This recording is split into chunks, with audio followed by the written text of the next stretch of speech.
Ынтымақтың эфирдегі уақытысын жұма жиынтығына саресеп салған назар апталық маалымат программасы улантат. Қызматыңыздарда Назгүл Ахунова, саламатсыздар ба? Алғаш өтіп баратқан жұмадағы ең маанилүү жана орчундуу окуялардын кыскача түрмөгү.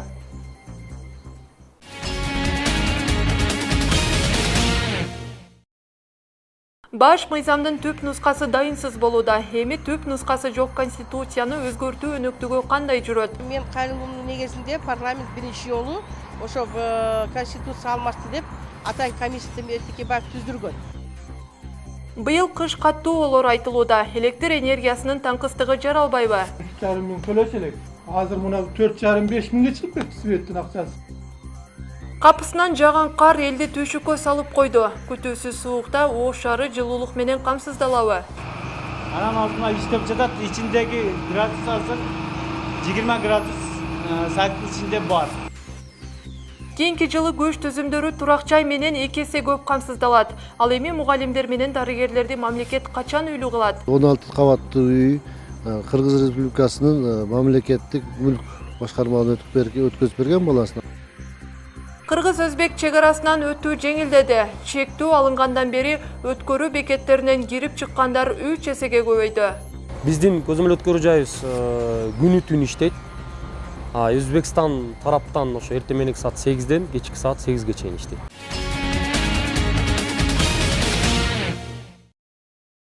Өтүп бараткан аптада баш мыйзамдын түп нускасы кайда экени дайынсыз болуп чыкты.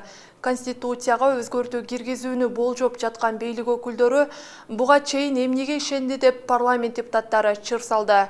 Бул маселе жогорку кеңеште кызуу талкуу жаратып, эл өкүлдөрүнүн арасында талаш тартыш маселеге айланды. Бул арада депутат Аида Салянова комиссия түзүү керек экенин айтып, түп нусканы тапмайынча конституцияга өзгөртүү жана толуктоо киргизүү мыйзамсыз деди. Учурда баш мыйзамдын түп нускасы Юстиция министрлигинде президенттин аппаратынын архивинде да жок. Эми түп нускасы жок баш мыйзамды өзгөртүү өнөктүгү кандай жүрөт? Гүлзара Бакаева иликтеп көрдү.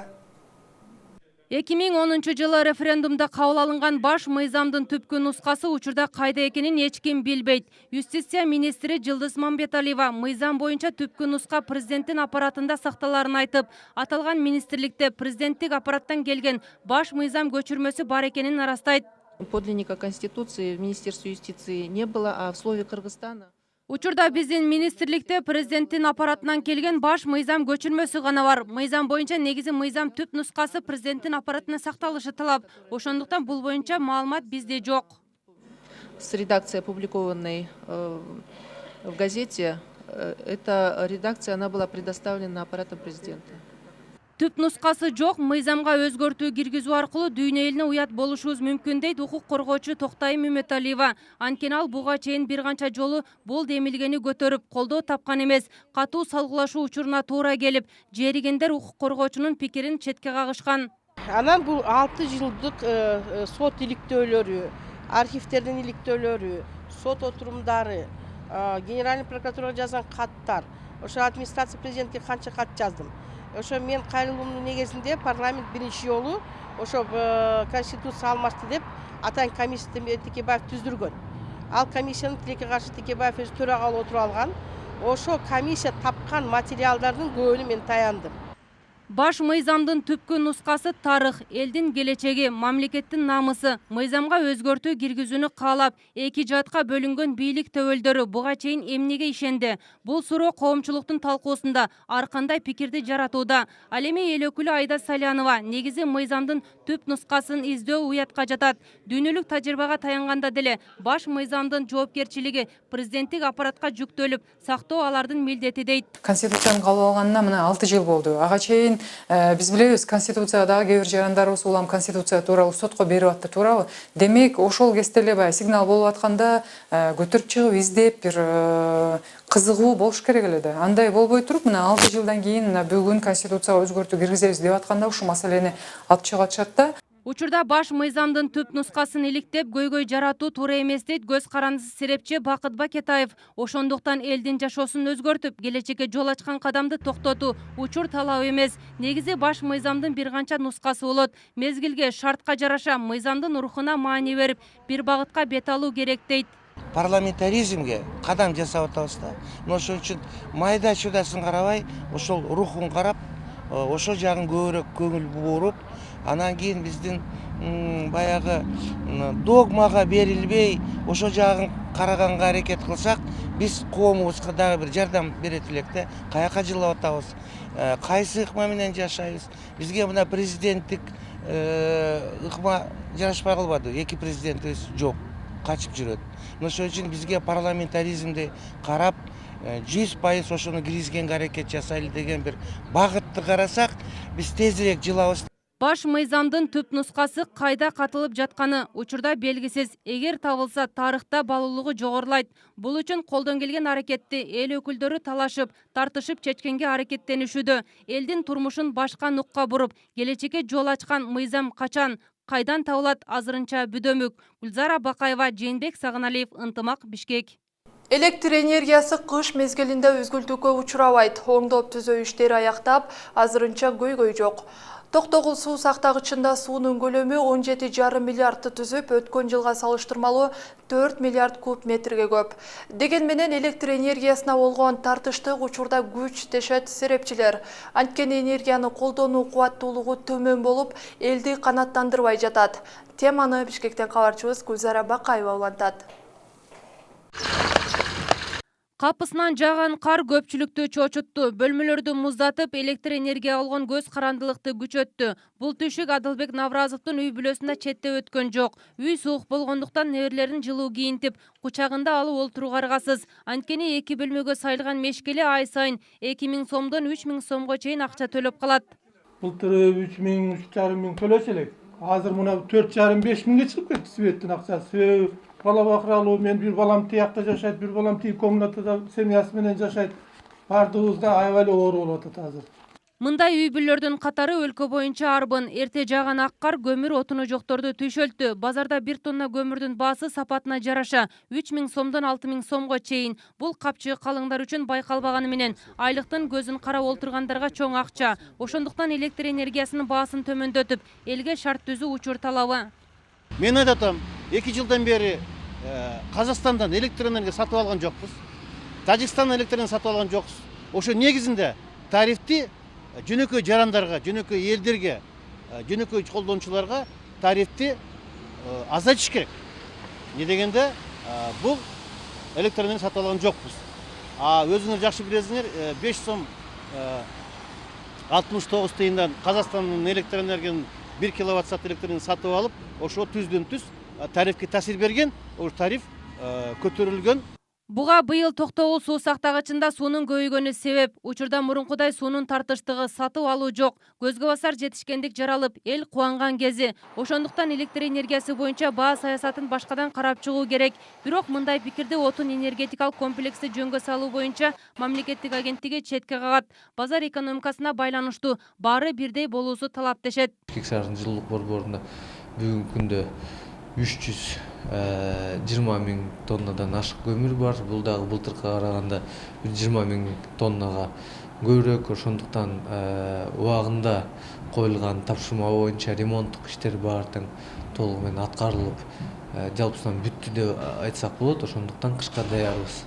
Быйыл кыш оор болот. Мындан электр энергиясын колдонуучулары көбөйүп, көмөкчү чордондор авариялык абалга көп учуроосу ыктымал дешет серепчилер. Ошондуктан алдын ала көрүлгөн аракет ашыкча болбойт. Кеп өкмөткө билдирүү берип, көз жаздымда элди кыйноо эмес, мезгили менен өчүрүлгөн ыкманы жокко чыгарып, алдоону токтотуу. Гүлзара Бакаева, Жээнбек Сагыналиев, Ынтымак, Бишкек.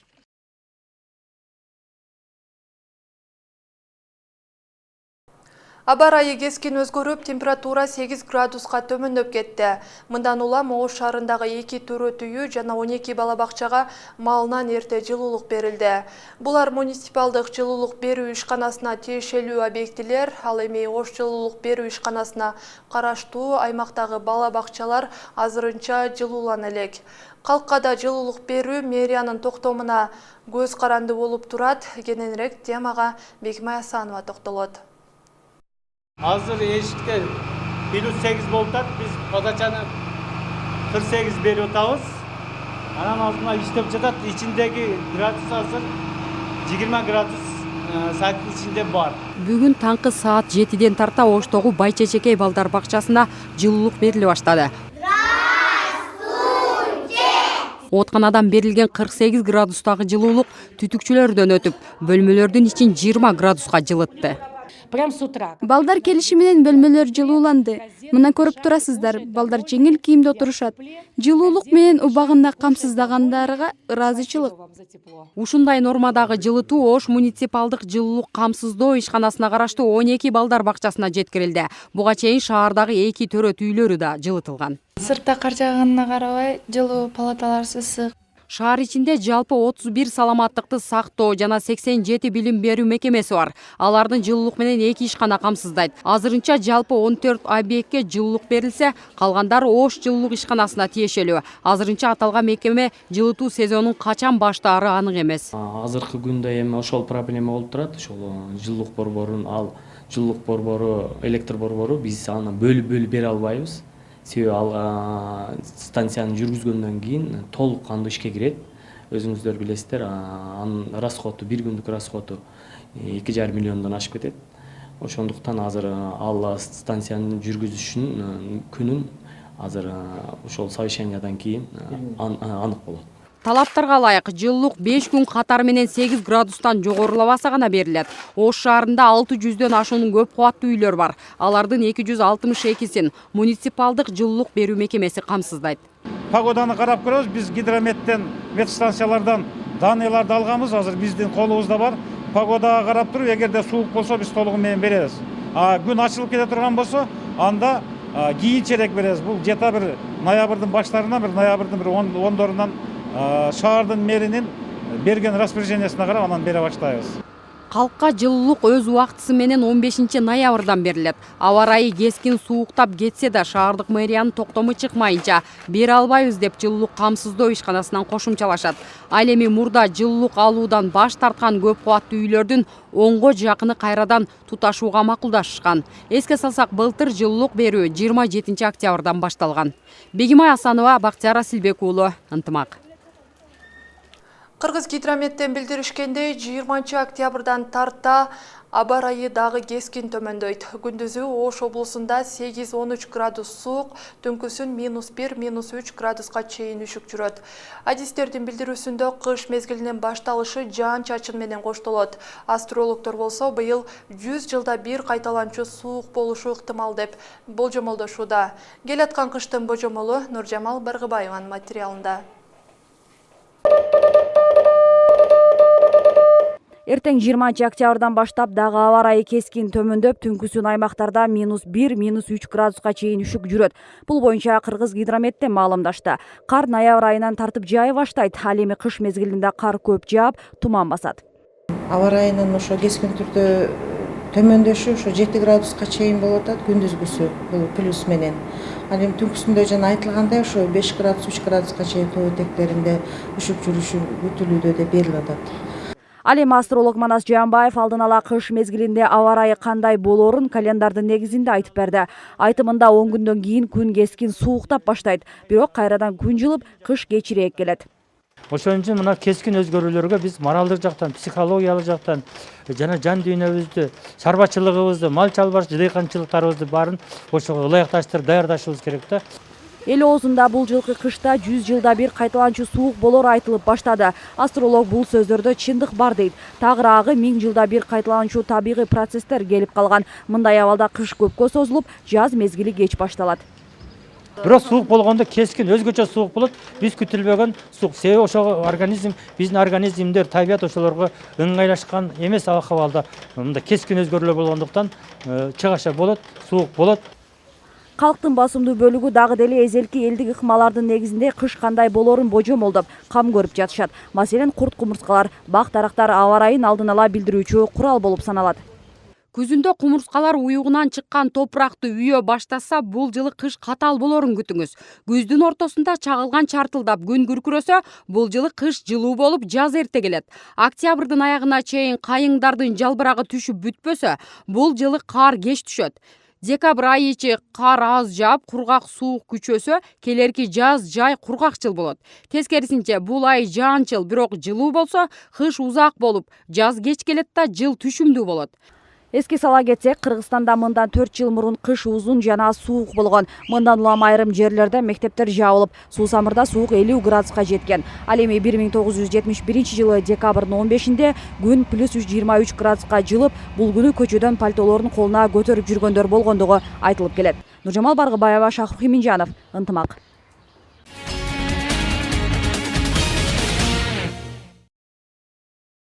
Кыргызстанда келаткан жылы көч түзүмдөрү турак жай менен 2 эсе көп камсыздалат. Акыркы 3 жылда ички иштер органдарына жана чек ара кызматына 300 батир берилген болсо, быйыл 450 батирлик көп кабаттуу үй тургузулуп жатат. Бул чек эмес, өкмөт өкүлдөрү алдыда дагы көбүрөөк салынарын айтышууда. А бирок мурдагыдай эле мугалимдер менен дарыгерлер четте. Эмне үчүн маянасы аз бул тармактагылардын кызматкерлерине көңүл бурулбайт. Жакынкы жылдарда натыйжалуу аракеттер көрүлөбү? Нуржамал Баргыбаева сөз кылат. Ушул жылы милиция кызматкерлерине Бишкек жана Ош шаарларында кызматтык турак жайлар курулууда. Алсак Ош шаарындагы күч түзүмдөрү үчүн үй 230 батирлүү болот. Алардын басымдуу бөлүгү үй бүлөлүү жаш кызматкерлерге берилмекчи. Турак менен камсыздоону Ички иштер министрлиги демилгелеген. Бул үй менен дээрлик 100%га камсыз болот деп айта албайбыз. Бирок көпчүлүк милиция кызматкерлери үйлүү болот деп турабыз. 2017 жылдын ушул ноябрь айларына бүтүрүп берүү алдында турат деген пландар бар. Ал эми Баткен, Жалал Абад жана Ысык Көл облустарына канча кызматтык батир керектиги такталып жатат. Ал иштер аяктаса аталган 3 облуска дагы турак жайлардын курулушу башталат. Жалпысынан акыркы 3 жыл ичинде өлкө боюнча күч түзүмүндөгү 300 кызматкер батирлүү болгон. Борбор кала Бишкекте 180 кызматкер, Ош облусунда 60, Чүйдө 24, Баткенде 24, Балыкчыда 12 милиция кызматтан турак жай менен камсыз болушкан. Ал эми маянасы аз делген саламаттык сактоо кызматындагы жана мугалимдерге бул жылдар аралыгында турак жайлар менен камсыздалган эмес. Маселен, Ош шаарындагы мамлекеттик дирекция курган үйлөр бюджеттик кызматкерлер үчүн ипотекалык негизде берилсе, 16 кабаттуу үй күч түзүмдөрүнө кызматтык батир катары тапшырылган. Ол 16 кабаттуу үй Кыргыз Республикасынын мамлекеттик мүлк башкармаларына өткөзүп берген баласын. Алар оперативный использование деп туруп бөлүп берген. Өкмөт мугалимдер жана дарыгерлерди жеңилдетилген шарттагы үйлөр менен гана камсыздай алат. Башында мамлекеттик ипотекалык компания билим берүү жана саламаттык сактоо тармагындагылар үчүн арзан турак деп иш баштаса, эми ипотекалык үйлөрдү каалаган киши ала турган болду. Бирок негизги багытындагы кызматкерлерге артыкчылык караган жок. Бүгүнкү күндө ошол 4 тармак кадимкидей 4 тармакта иштегендер, мен айттым, билим берүү тармагы, саламаттык сактоо, социалдык өнөктүрүү, маданият тармагында иштегендер ушул программанын чегинде ипотекалык кредит алып жатышат.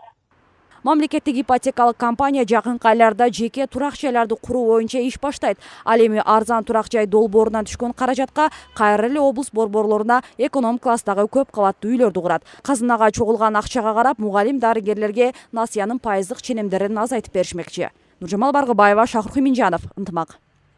Кыргыз чек арасынан өтүү жеңилдеди. Буга чейин чектөө боюнча Өзбекстанга кирип чыгуу жүйөлүү себеби барларга гана уруксат болчу. Эми жарандар каалаган убагында керектүү документтери менен өтө алышат.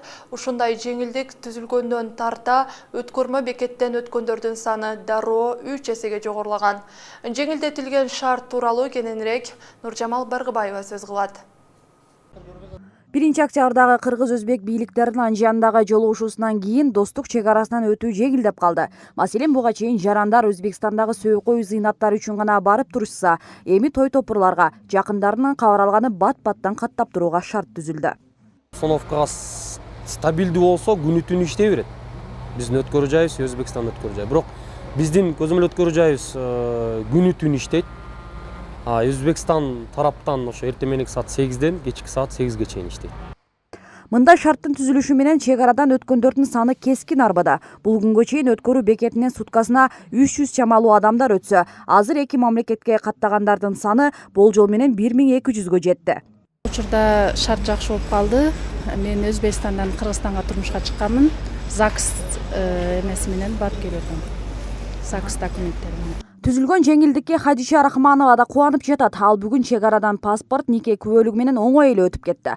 Жалал Абад облусунан Өзбекстандын Наманган аймагына турмушка чыккан Рахманова эми тууган жакындарын ар 2 ай сайын көрүп турат. Кадамжай менен кечкурун жарым кечеде жетип барат элек. Өзүбүздүн кышлак айылга. Эми эрте күндөн жетип барып атабыз үйүбүзгө. Жол курасы да кымбат эле. Кадамжай Баткен менен айланып жүргөнү. Мындан сырткары өткөрмө бекеттен Кытайдан келген товарлар оор жүк ташуучу унаалар менен Өзбекстан мамлекетине өткөрүлүп жатат. Ал эми Кыргызстанга коңшу өлкөдөн айыл чарба продукциялары келет. Аларды ташыган айдоочуларга чектөөлөр али алынып салына электиги айтылууда. Нуржамал Баргыбаева, Шахрух Иминжанов, Ынтымак. Баткен облустук бириккен клиникалык ооруканасында кардиология, урология жана окулист тармагындагы атайын бөлүмдөр каралган эмес. Бейтаптар терапия жана хирургия бөлүмүндө дарыланышат. Ага кошумча эле керектүү медициналык жабдуулардын жоктугу да көйгөй жаратып жатыптыр. Мисалы, томографиянын жоктугунан оорулуулар ошко же бурбурго чейин кайрылышат экен. Облустук ооруканадагы көйгөйлөргө кененирээк Камчыбек Ходжаев токтолот. Я кардиологский, учу кардиологский. Маалыматтарга ылайык областык ооруканага күнүнө жүрөк оорусу менен 50-60 киши кайрылат. Бирок бейтапканада жүрөк оорусун дарылоочу кардиология бөлүмүнүн жоктугунан бейтаптар невропатология, эндокринологиянын оорулары менен кошо терапия деп аталган бир бөлүмдө дарыланат. Дарыгерлердин айтымында кээде киши саны көбөйүп кеткенде коридорго жайгаштырып, же болбосо башка бөлүмгө жаткырууга аргасыз болушат. Ошондой эле жүрөктү текшерүүчү айрым медициналык жабдуулардын жоктугу да көйгөй жаратып жатат. Бизде азыр эхокардиография деген жок. Башка райондордо Бакуунда эле бар. Эхо деген жүрөк текшерүүчү УЗИга окшогон аппарат бар да, парокторду билет. Анан ошондой аппаратура жок совсем. Анан кийин электрокардиограмма бар, бирок аз бар, оған жетишпей эле көп сосуттарды текшерүүчү кардиомебиз жок. Ушундай эле көрүнүш урология жана көз дарылоо тармагында да уланып келет. Алсак бул багыттагы бейтаптар хирургия бөлүмүнөн бөлмө ажыратылып жайгаштырылган. Урология адисинин айтымында операция жасаганга мүмкүнчүлүк бар. Ошондой эле тажрыйбада жетиштүү. Болгону атайын бөлүмгө муктаж болуп жатабыз дейт. Набордо кээде биксибиз жетишпей калат. Операция убагындачы. Инструменттерди башка жакта стерилизовать этип келип көпчүлүк операция болуп калганда плановый операцияларды артка сүрүп калат. Баткен областык бириккен ооруканасы 1980-жылдары Баткен район мезгилинде курулган. Бүгүнкү күндө 270 орундук бар. Областык деп аталганы менен ооруларды кабыл алууда шарты жок. Маселен, хирургия, урология жана сыныктар бөлүмүнүн бейтаптарына бир бөлмөдө операция жасалат. Кээ бир больницаларда ушул бирик комнатасына операционный анестезиолог. Областык оорукана болгонуна 6 жыл болду. Бул аралыкта анча-мынча жабдуулар менен камсыз болбогону болбосо, конкреттүү өзгөрүүлөр боло элек. Оорукана жетекчиси Нурлан Салиевдин айтымында, эгер кошумча имарат курулуп, керектүү аппараттар алынып келинсе, бейтаптарды башка жактарга жөнөтпөстөн өзүбүздө дарылаганга мүмкүнчүлүк болот дейт. Бул биздики азыр областной уровень болгондо, биздики вторичный уровень, бизде бүт отделениялар камсыз болуш керек да. Бизде область боюнча баарын камтыш керекпиз. Бирөөнү бир жака жөнөтүш керек эмеспиз. Корпус курулуп кеңейтүү үчүн. Бул жерде 3 гектардан ашык жер бар экен. Анан чыгарып поликлиникасы, ЦЦМ, анда 1 гектардан ашык жерде турат экен. Ошого бул жерге дагы кошумча корпусту курганга мүмкүнчүлүк бар экен. Томографияга текшерилүү үчүн оорулуулар Ош шаарына же Бишкекке барууга аргасыз. Ал эми бөйрөк иштебей калганда жардам берүүчү гемодиализ деп аталган аппараттын жок болгону себеп облус боюнча 85 киши Ошко, Бишкекке кайрылууда. Ал эле эмес, жөнөкөй рентгенге түшүү үчүн да кайрылгандар 2-3 саат кезек күтүп араң жоон алышат экен. Облус жетекчиси Абиш Калмырзаев маселе менен жеринен таанышып, кошумча корпус куруу зарылчылыгы бар экенинен кабар тапты. Анын билдирүүсүндө жакынкы күндөрдө оорукана салуу планга киргизилет. Камчыбек Ходжаев, Чыргал Абдыжалил уулу, Ынтымак, Баткен. Ынтымактын кабарчылары өтүп бараткан жумадагы эң маанилүү жана орчундуу окуяларын сиздерге кеңири айтып жеткиришти. Ушуну менен жума жыйынтыгына саресеп салган Назарапталык маалымат программасы эфирдик чыгарылышын аяктайт. Сиздер менен мен Назгүл Ахунова болдум. Келерки жумада жалаң гана жакшы жаңылыктар менен жолугушалы.